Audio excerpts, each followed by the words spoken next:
안녕하세요. 국어교사 박전현입니다. 여러분들 이 사진 어떻습니까? 서해의 신안에 있는 갯벌인데요. 갯벌로 넘어가는 해가 참 아름답죠. 그런데 이 갯벌에서 일하는 것을 한번 생각해 보십시오. 굉장히 힘들겠죠. 자, 오늘 이성복 시인의 현대시 당신입니다.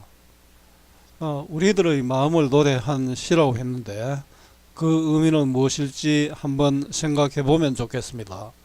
서태지와 아이들은 노래가 있는데 무슨 노래가 나올지도 궁금하죠. 한번 꼭 보세요. 힘겹게 공부하고 있는 여러분들을 바라보는 부모님의 마음을 담은 시입니다. 힘겨운 삶을 살고 있는 사람들에 대한 연민의 정을 노래한 이성복 시인의 당신. 자, 노래 듣고 시작하겠습니다. 노래는 누르면 링크 해두었는데요. 여러분들 한번 보기 바라고요. 자, 매일 아침 7시 30분까지 우리를 조그만 교실로 몰아넣고 전국 900만의 아이들의 머릿속에 모두 똑같은 것만 집어넣고 있어 꽉 막힌 사방이 막힌 늘 그리고 우리를 덥석 모두를 먹어삼킨 이 시커먼 교실에서만 내 젊음을 보내기는 너무 아까워. 자, 서태지가 25년 전에 노래한 교실 이데아입니다. 지금은 그때보다 더 아픈 것 같아서 선생님도 가슴이 아픕니다. 전국 900만의 아이들이 바로 아낙네들이고 당신입니다. 이 시커먼 교실이 얼어붙은 땅, 물이 마르지 않는 뻘밭입니다. 자, 여러분들의 삶과 비교해서 생각해 볼 수 있는 이성복 시인의 당신입니다. 이른 아침 차를 타고 나가보니 아낙네들은 얼어붙은 땅을 파고 무실을 갈고 있었습니다. 그네들의 등에 업힌 아이들은 고개를 떨군 채 잠들어 있었습니다. 남정네들은 어디 갔는지 보이지 않았습니다. 논두렁에 불이 타고 흰 연기가 천지를 둘렀습니다. 진흙길을 따라가다 당신을 만났습니다. 무릎까지 오는 장화를 신고 당신은 아직 물이 마르지 않는 뻘밭에서 흑두성이 연뿌리를 캐고 있었습니다. 혹시 당신이 찾은 것은 연뿌리보다 질기고 뻗센 당신의 상처가 아니었습니까? 삽에 찍힌 연뿌리의 동체에서 굴단한 물관 구멍을 통해 사라진 것은 도로뿐인 한 생애가 아니었습니까? 목청을 다해 불러도 한사코 당신은 삽을 찍어 얼어붙은 연뿌리를 캐고 있었습니다. 자, 이른 아침 차를 타고 나가보니 아낙네들은 얼어붙은 땅을 파고 무실을 갈고 있었습니다. 풍경이죠. 자, 이른 아침은 일찍부터 일해야 하는 상황. 여러분들이 학교에 오는 시간도 일찍이죠. 자, 아낙네들. 자, 이렇게 대괄로 한 것은 소외된 민중이고요. 결국 힘들게 일하는 아낙네고, 뒷부분에 이연의 당신과 연결됩니다. 얼어붙은 땅. 이렇게 꺽쇠 갈라온 것은 아낙네들의 삶의 현장이고, 자, 그런데 그들에게는 일상적이지만 내가 보기에는 아주 힘겨운 노동의 현장이다. 자, 얼어붙은 땅을 파고 무실을 갈고 있었습니다는 힘든 노동이죠. 자, 땅을 파고 무실을 가는 것은 일상적이지만 힘든 노동이다. 자, 여기 보면 끝이 씁니다로 끝이 났죠. 자, 이 부분에서는 씁니다가 반복되면서 운율감을 드러내고요. 또 이것을 통해서 사실적으로 제시하고 있습니다. 뒤에 음운형과 비교해서 다시 한번 더 설명하겠습니다. 자, 그네들의 등에 업힌 아이들은 고개를 떨군 채 잠들어 있었습니다. 이 상황은 어떻습니까? 아이를 업고 일하는 아낙네들의 모습이면서 이러한 아이들의 상황을 통해서 비극성을 심화시키고 있죠.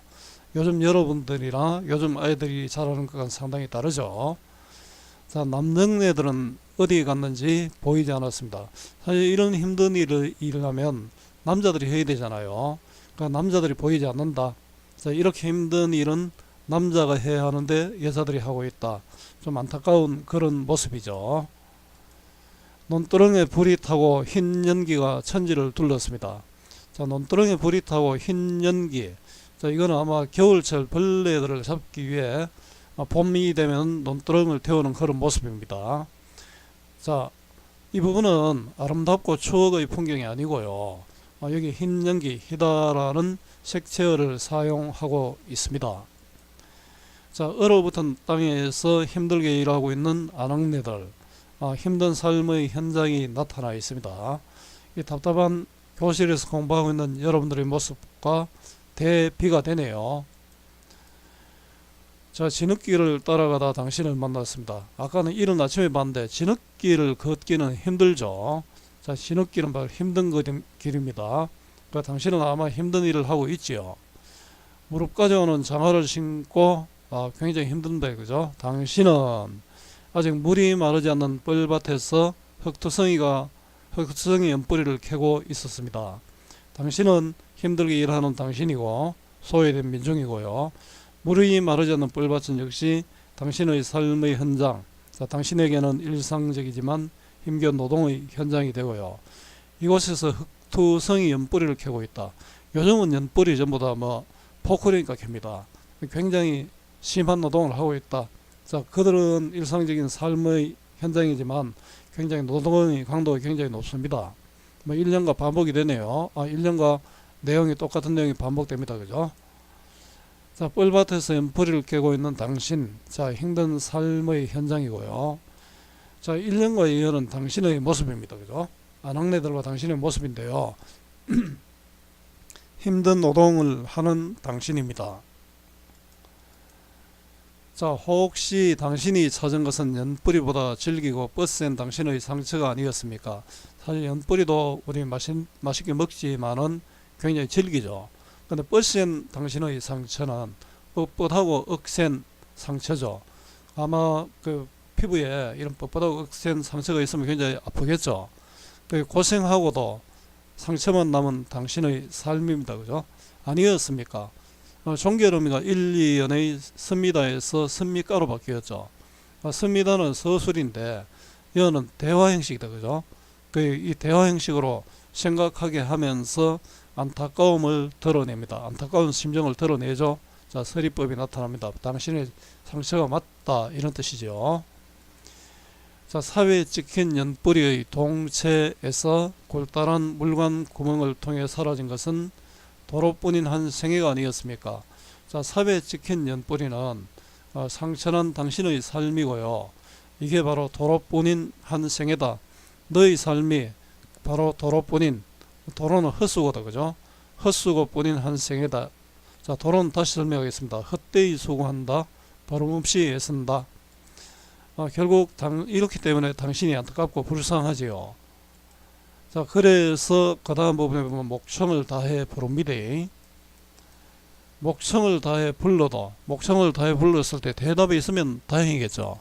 자, 당신이 애달파서 또 위로하고 싶어서 부르지만 그걸 못 듣습니다. 자, 이거는 화자의 정서, 애달픔이 집약되어 있다고 할 수 있고요. 한사코 당신은 삽을 찍어 얼어붙은 연뿌리를 캐고 있었습니다. 내가 아무리 불러도 한사코 당신은 아무리 불러도 당신은 당신의 일을 할 뿐이죠. 얼어붙은 연뿌리를 캐고 있다. 그죠? 자, 얼어붙은 연뿌리는 바로 삽에 찍힌 연뿌리로 연결됩니다. 당신이 캐는 것은 결국 연뿌리가 아니고 당신이 지닌 아픔과 상처를 캐고 있다. 당신은 아픔과 상처를 안고 있다. 이렇게 볼 수 있겠죠. 그래서 안타깝고 애달픈 것입니다. 자, 도로뿐인 당신의 생애에 대한 연민입니다. 화자의 정서죠. 자, 화자의 감정이 집약되어 나타나고 있습니다. 자, 갈래는 자유로운 형식의, 이 선생님 실수했네요. 산문시입니다. 그죠? 자유로운 형식의 산문시가 아니고 산문적인 형식의 산문시고요. 개인의 마음을 담은 서정시는 맞습니다. 요거 자유로운 형식의 자유시 요거는 선생님 잘못했습니다. 자, 체험적이고 또 자기가 본 것이잖아요. 묘사적은 눈에 보이듯이 나타낸다. 또 관찰했으니까 관찰적이 됩니다. 주제는 힘겨운 삶을 살아온 사람들에 대한 연민의 정이고요. 자, 특징 한번 보겠습니다. 아낙네들과 당신의 삶을 통해 소외된 민중들의 삶을 사실적으로 보여주고 있습니다. 1년과 2년의 관찰과 결과를 병렬적으로 구성해서 3년의 화자의 정서를 집약적으로 표현하고 있고요. 아낙네들 당신을 반복적으로 사용해서 말을 건네는 듯한 느낌을 줍니다. 자, 감정을 절제하여 담담한 어투로 현실의 상황을 고발하는 겁니다. 종결음이 씁니다, 씁니까를 반복적으로 사용하고 있죠. 자, 씁니다는 서술을, 씁니까는 확인을 통해 연민의 정을 드러내고 있습니다. 자, 활동 문제는 수능 완성이 나오는 내용 그대로입니다. 여러분들이 풀어보고요. 오늘 이성복 시인의 당신이라는 시가 여러분들에게 조금이라도 도움이 되었으면 좋겠습니다. 수고 많았고요. 오늘도 고맙습니다.